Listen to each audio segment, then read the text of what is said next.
The news out of the Treasury, coupled with China's new restrictions, could call into question Bitcoin's immediate and long-term futures. David Rubenstein, Carlyle Group co-founder, had some thoughts on that topic this morning.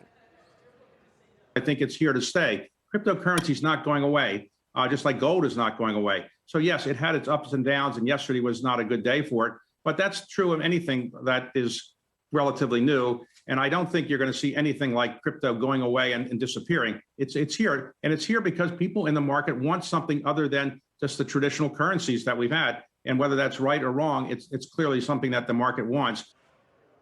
Again, kind of indicating that institutional interest, perhaps, in crypto. Joining us now is Lou Kerner. He's Blockchain Coinvestors partner and quantum economics head crypto analyst.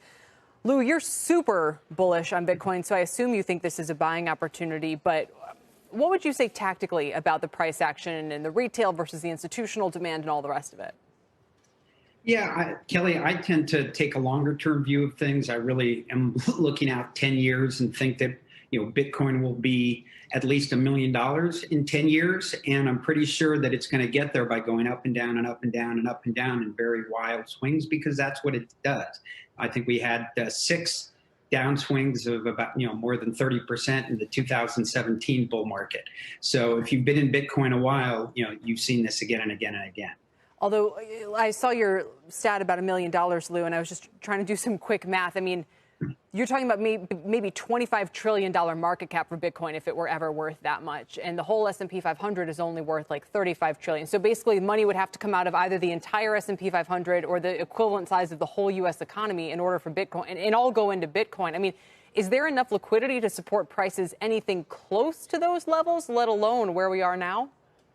Well, my guess is, the U.S. Treasury is going to print that up in between now and then. So they're creating massive amounts of liquidity. And from a very macro perspective, I'm getting to that $1 million figure, assume that it's going to get half of the store of value market, which is 10 trillion today. And I think that market's going to go to 40 trillion over the next 10 years, because it's not that Bitcoin is a little bit better store of value than gold. It's 10x, 100x better. And when you get new things that are that much better, the markets tend to grow dramatically. Why is it that much better than gold as a store of value? And why, if it is so volatile, is it a store of value at all?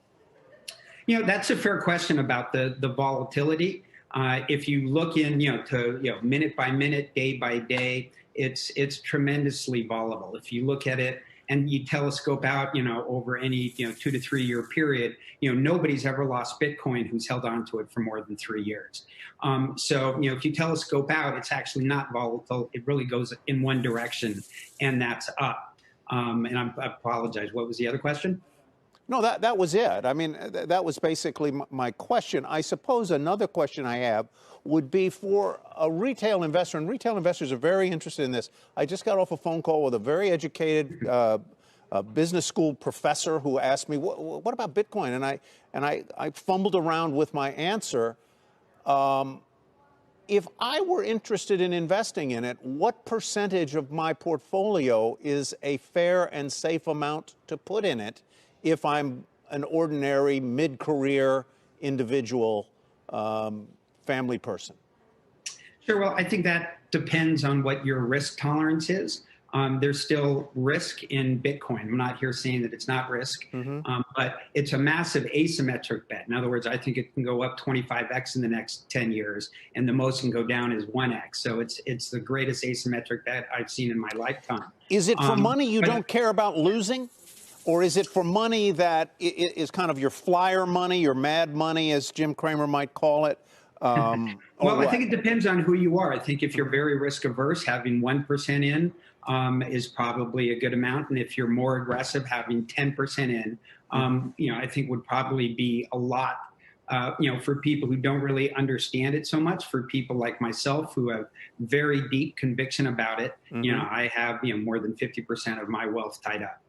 But I'm looking out, long term, and I buy Bitcoin every single day. So from my perspective, when it goes down like it's going down today and has been going down, well, not today, but it went down, I think, 9 straight days. That just meant for me, I was buying it cheaper and cheaper.